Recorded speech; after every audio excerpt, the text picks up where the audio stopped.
ఇప్పుడు వచ్చేసి మనం గౌతమ మహర్షి తన చేతులతో ప్రతిష్ఠించిన శివలింగం మరియు ఆయన తీసుకొచ్చిన గోదావరి నదిని చూడండి. మరియు లోపల కాకతీయులు ఈ యొక్క దేవాలయాన్ని నిర్మించారు. ప్రతి శివరాత్రి పాము వచ్చే ప్లేస్ని ఇప్పుడు చూపిస్తాం మీకు.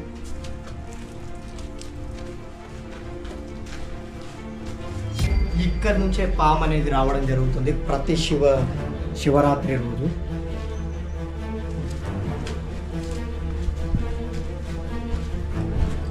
మరియు ఈ యొక్క అద్భుత దేవాలయంతో పాటు ఇంకా 5 దేవాలయాలు, ఆ యొక్క విశిష్టత గల శివలింగం లోపల ఉంది. ఇక్కడ చూడవచ్చు. ఈ రూమ్లో ఏముందో లోపల చూడాలనుకుంటే పూర్తి వీడియోని చూడండి. ఎక్కడ కూడా వీడియో స్కిప్ చేయకుండా లైక్ షేర్ సబ్స్క్రైబ్ చేస్తూ వీడియో చూడండి. ఇంకెందుకు ఆలస్యం, వీడియోలోకి వెళ్దాం.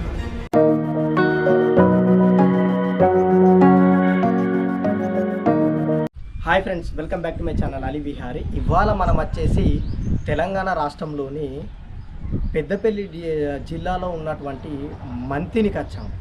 ఈ మంతిని అనే పేరులోనే ఒకప్పుడు మంత్రపురి, మంత్రకూటమి అనేవారు దీన్ని, ఈ మంతిని. అలాంటి మంతినిలో ఉన్నటువంటి ఈ పురాతన దేవాలయం ఏదైతే ఉందో చుట్టూ చూడవచ్చు. ఇది దేవాలయం గౌతమ మునిచే ప్రతిష్ఠించబడింది. దాని తర్వాత కాకతీయులు ఈ యొక్క దేవాలయాన్ని కట్టడం జరిగింది. చూడవచ్చు చుట్టూ పిల్లర్స్ ఎలా ఉన్నాయో. ఇదన్నీ కాకతీయుల ద్వారా కట్టించబడింది. ఇది అంటే ఎగ్జాక్ట్ ఎవరు కట్టించారని అయితే లేదు, అంటే ప్రతాపరుద్రుడు 1 or 2 అనేది లేదు, కానీ ఆ కాలంలో కట్టించబడింది. ఎందుకంటే శిల్పశైలి చూస్తే కాకతీయులు ఉత్తనే తెలిసిపోతుంది కాబట్టి మనకు మొత్తం ఎక్కడ చూసినా కూడా ఓరుగల్ అదే ఉంటుంది కాబట్టి ఇక్కడైతే ఇది ఆ టైంలో కట్టించబడింది. అలాంటిది ఈరోజు మనం ఇక్కడికి చూడడానికి అయితే వచ్చాం. సార్ చుట్టూ చూడవచ్చు.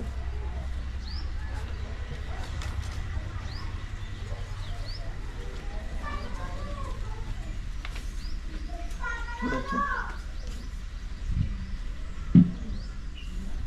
ఈ యొక్క ఆలయం వచ్చేసి దాదాపు శ్రీచక్ర ఆకారంలో ఉంటుంది చూడు, దాని మీద కట్టడం అయితే జరిగింది ఈ యొక్క ఆలయం. ఒకసారి లోపలికి వెళ్ళి చూద్దాం. దాదాపు శిథిలావస్థలో ఉంది, మీరు చూడవచ్చు బాగా ఎలా ఉందో. చూస్తున్నారు, ఇందులో అయితే ఏమీ లేదు.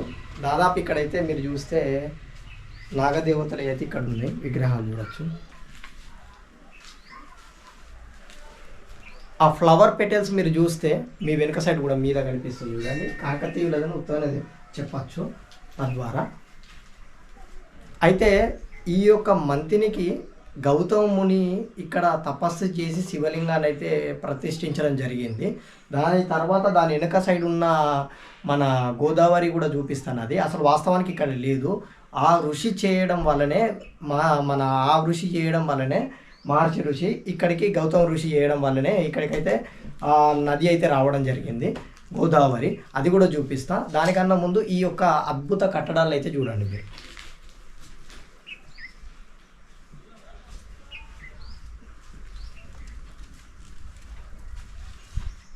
పురాణాల ప్రకారం ఈ యొక్క మంతిని వేద మంత్రాలు చిలికించడం ద్వారా ప్రసిద్ధికి ఎక్కింది. ఆ కాలంలో వేద మంత్రాలను చిలికించేవారట. ఇక్కడ చూడవచ్చు. చుట్టూ అయితే శిల్పకళ చూడవచ్చు.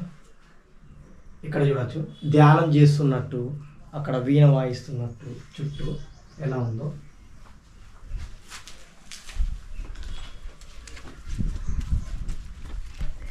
చుట్టూ చూడవచ్చు.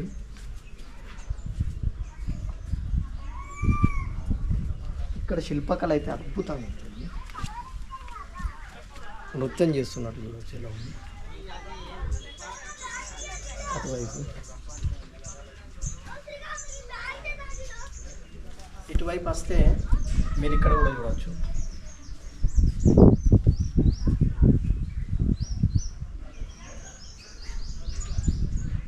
ఎంట్రన్స్లో 2 వైపులు చూడవచ్చు ఎలా ఉంది.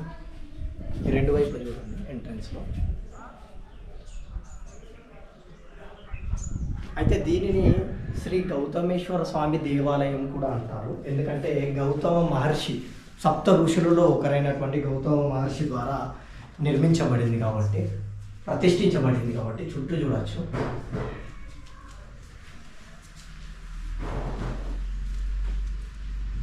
ఇక్కడ మనం కాస్త ముందుకెళ్తే ఇక్కడ చూడవచ్చు, దాదాపు గబ్బిలాలే ఉన్నాయి. పైన చూడవచ్చు, మీరు ఎక్కడ చూసినా కూడా గబ్బిలాలే కనిపిస్తాయి. చూస్తున్నారు కదా ఎలా ఉందో, పైన మొత్తం గబ్బిలాలే ఉన్నాయి. మనం ఇటువైపు కూడా పైన ఆర్కిటెక్ట్ చూడవచ్చు.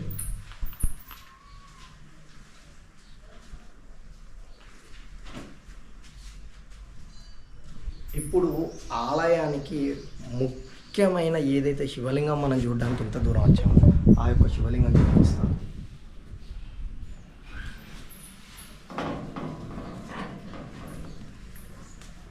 చూడచ్చు, చూస్తున్నారు కదా ఎలా ఉందో.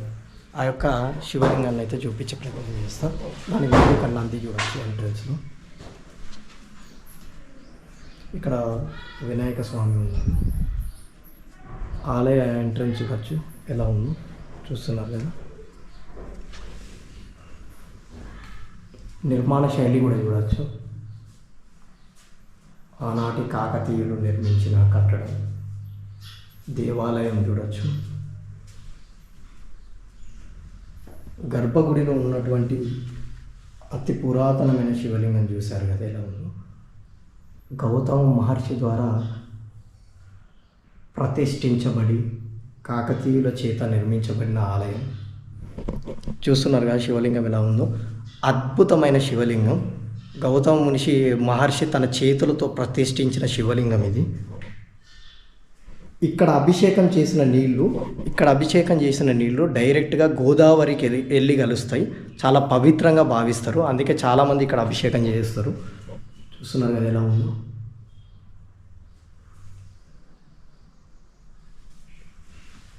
చూడవచ్చు.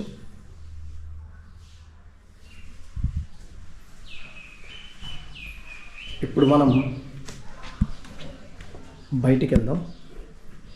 బయటికి వెళ్ళి చుట్టూ చూద్దాం. చుట్టూ ఎలా ఉందో అటువైపు కూడా వెళ్ళి చూద్దాం. ఓకేనా ఫ్రెండ్స్.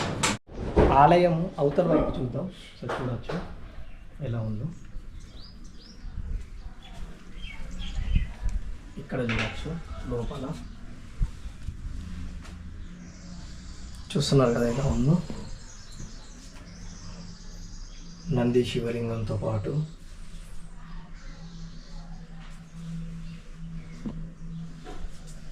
చూడవచ్చు ఎలా ఉందో. ఇటువైపు కూడా చూడవచ్చు. ఇప్పుడు మనం లోపలికి వెళ్ళే ముందు ఒకసారి మీకు ఆలయం పైన చూపిస్తా. ఎక్సలెంట్ ఉంది. ఆలయం పైన చూడవచ్చు. బ్రహ్మముఖాలు అంటారు కదా, బ్రహ్మముఖాలని అలా ఉంది చూడవచ్చు. చూస్తున్నారు కదా. ఇంకా దీనిలో మరిన్ని ఆలయాలు కూడా ఉన్నాయి. రామాలయం, సరస్వతి దేవాలయం, అవి కూడా లోపలికి వెళ్ళి చూపించే ప్రయత్నం చేసి ఇప్పుడు లోపలికి వెళ్దాం.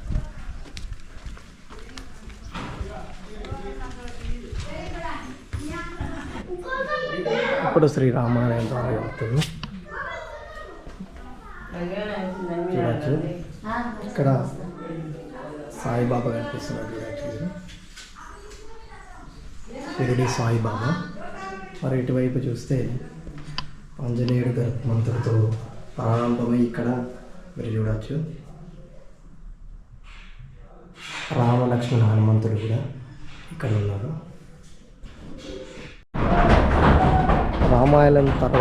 రామాలయం తర్వాత ఇటువైపు మీరు వస్తే ఇక్కడ మీకు గజలక్ష్మి అమ్మవారి దేవాలయం కనిపిస్తుంది.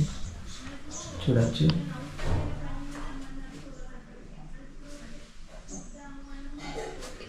చూస్తున్నారు కదా. ఇప్పుడు మనం సరస్వతి అమ్మవారి దగ్గరికి వెళ్తున్నాం. పక్కకే ఉంటుంది. ఇదంతా ఒకే ఆలయం లోపల ఉంటుంది.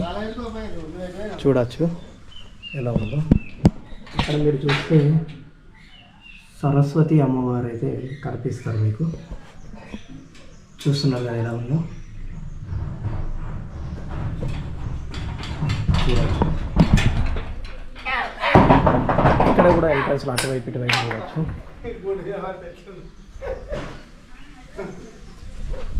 ఇప్పుడు ఆ కాలం నాటి వెనక వైపున ఆర్కిటెక్ట్ కూడా చూపించే ప్రయత్నం చేస్తాం, చూద్దాం పదండి. అయితే గుడి అవుటర్ సైడ్ ఇక్కడ చూడొచ్చు ఎలా ఉందో శిల్పకళ కనిపిస్తుందో. ఇక్కడ నుంచి దాదాపు చూడొచ్చు. ఇక్కడ ఒక మంచి పని ఏంటంటే శిథిలావస్థలు ఉండి మొత్తం పూర్తిగా శిథిలం కాకుండా అవుట్ సైడ్ అక్కడ చిన్నగా మనకు పెద్దిటికలతో అయితే గోడ అయితే కట్టడం జరిగింది. ఎందుకంటే మన శిలలు వంగి ఇటు రాకుండా అదొకటి మంచిది. మరియు ఇక్కడ నుంచి కాస్త ముందుకెళ్తే మనం మీకు ఎక్సలెంట్ శిల్పకళ అనేది అది చూపించడానికి చూద్దాం.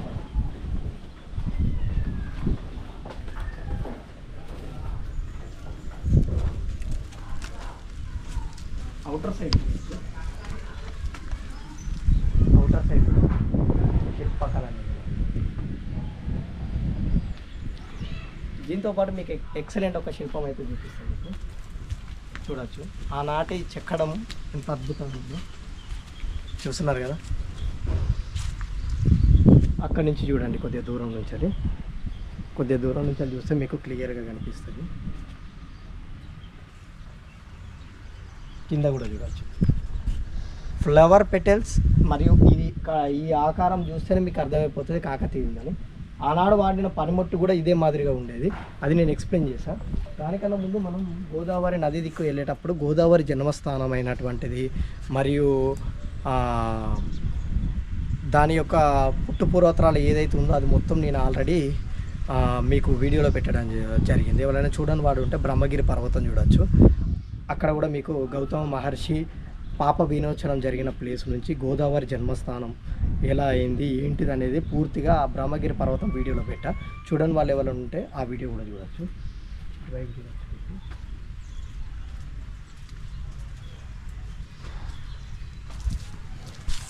ఆర్కిటెక్ట్ చూడవచ్చు. చుట్టేలోని కోతులు అయితే విపరీతంగా ఉన్నాయి. కోతులు అటువైపు చూస్తే, ఇక్కడ నుంచి చూస్తే గోపురం పైన టాప్ ఫేస్ అనేది ఎలా కనిపిస్తుంది చూడండి. ఇటువైపు ఆలయం అయితే శిథిలావస్థలు అయిపోయింది చూడొచ్చు మీరు. అక్కడ శిథిలమైన పిల్లర్లు కూడా ఆర్కిటెక్ట్ తోటి చూడొచ్చు. అటువైపు పెట్టడం.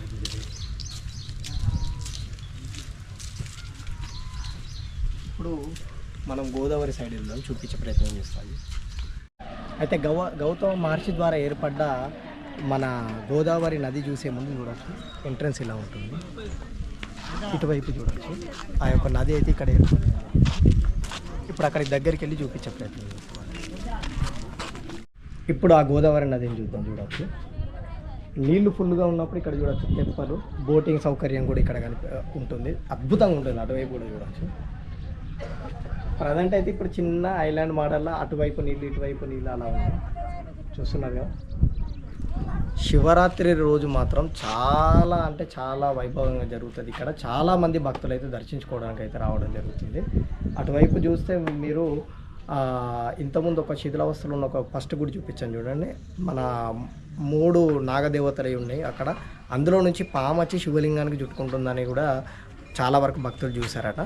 ఓకే, చూశారు కదా ఫ్రెండ్స్. ఇది వచ్చేసి గౌతమేశ్వర స్వామి ఆలయం మంతిరిలో ఉన్న పురాతన ఆలయం యొక్క చరిత్ర మొత్తం చూపించడం అయితే జరిగింది. నా వీడియో కనుక నచ్చితే మాత్రం లైక్, షేర్, సబ్స్క్రైబ్ చేసుకోవడం మర్చిపోకండి. మరిన్ని ఇంట్రెస్టింగ్ వీడియోస్తో మీ ముందుకు వస్తూనే ఉంటాం. మీ అలీ విహారీ. Keep watching.